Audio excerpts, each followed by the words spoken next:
Okay, well, I'm proud to say I've extracted the pin from this brass handle. There's the pin. See, it's magnetic.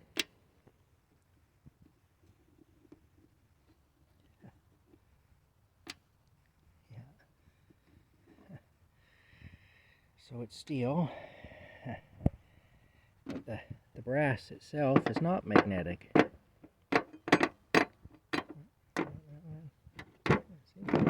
Can't pick it up. Can't pick it up.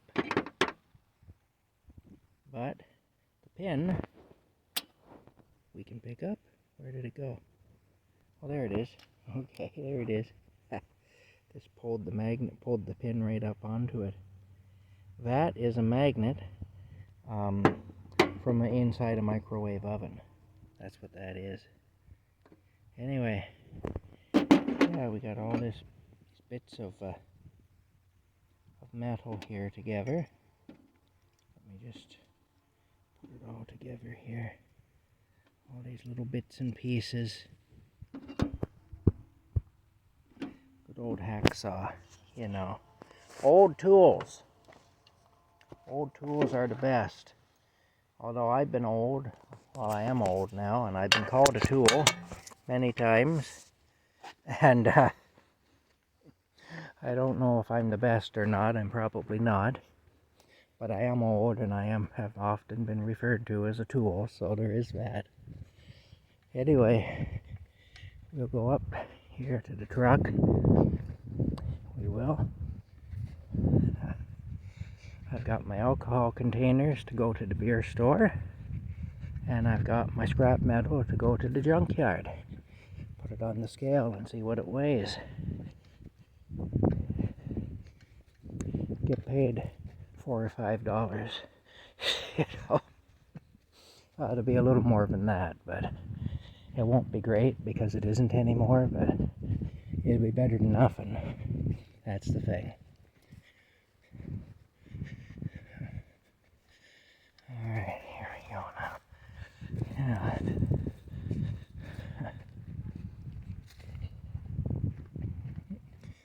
Yeah, here we go.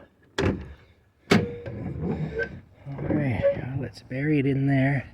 Let me just take it out here. There we go. Oh, okay. Well, I dropped that in with my beer cans. That'll be a bonus for the beer store people. It's aluminum siding. Pop cans, cat food cans, and other utensil grade aluminum. Copper. That's all copper that I cleaned up last night. Yeah. Aluminum foil and brass. Yeah. All right.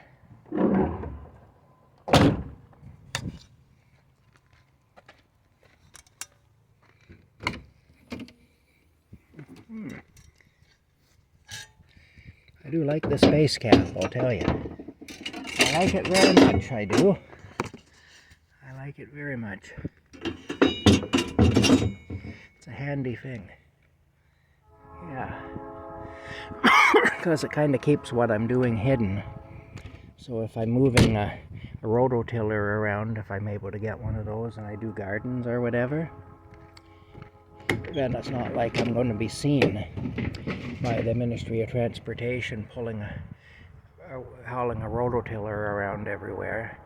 Because if that happens, they'll tag me as commercial usage, and then all hell will break loose. So that's no good. So, well, then it gets too expensive to do because they force you to do all sorts of things that take money out of your pocket. At some point, if it gets big enough, I'll have to do that.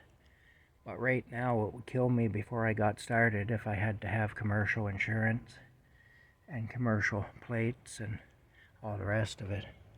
I couldn't afford to do it. It would effectively put me out of business before I really get started. And that's what happens to a lot of people. In Canada right now, if you try to do things according to the book, it will ruin you. Like they've actually basically stifled us with rules and regulations to the point where nobody can do anything unless you're going to go against the rules and regulations, which is what I'm doing, you know. And I don't feel bad about it because I don't feel bad about fighting with a bully, you know. If a bully comes after me and wants to hurt me, then he puts me in a position where I have to defend myself. Now, if I were to target people to be violent toward them, that'd be a whole different thing. I'd have good reason to feel bad about that. But I sort of look at this situation with the government the same. When the government arbitrarily puts rules in place whose purpose is to prevent you from succeeding, no matter what you do, well, then you have a right to do what you have to do to succeed. Now, at some point, when it's no longer necessary to flout the rules, at that point you need to come into compliance as much as your conscience will allow you to do. You know, you can't use the fact that it's going to cost you money by itself to keep you from being in compliance, but your conscience may bother you in certain circumstances. One of the reasons I refused to mask up during the scamdemic was because I didn't want to promote the idea that I believed the narrative, you know, because I felt like I would be propagating it in a way if I did that. So there's a nice bird's nest up in there. Rocky loves to hide under here. That's his surveillance bush. But anyway, the bottom line is I don't feel badly when I break government rules that are designed for no other reason than to hurt me. You know, when there's just no give there at all and it's all about keeping you from succeeding. So, yeah. Anyway, like I say, depends on the rule, and it depends on your conscience, and it depends on a lot of different things anyway. I say, anytime I've ever gotten into it with a bully, I've never felt bad about any harm I did to him because he came to me wanting violence. So, you know, and the truth is, when I've gotten into it with bullies, most of the time I have gotten the worst of it. Occasionally I've beaten them though. But either way, I don't feel badly about that, you know. But I wouldn't be out targeting random people to be violent with them, that's for sure. Because my conscience wouldn't permit that. Anyway, so I say sort of the same thing with these government regulations. When they put you in a position where the only way you can be in compliance is not to do anything, then you have to kind of, oh, there we go, Butterfingers. Then you have to kind of say, well, at least for now, I can't be in compliance. Now, when things change, if it grows to the point where I can afford to be in compliance, then I will be. Then I'll get the commercial insurance and all that. But I just can't do it right now. Anyway, that's a handy tool, this is, I'll tell you. I carry that in the truck with me. Gotta screw this tight down here. Yeah. See, that's to bolt it to the table. It's a good little vise. Yeah.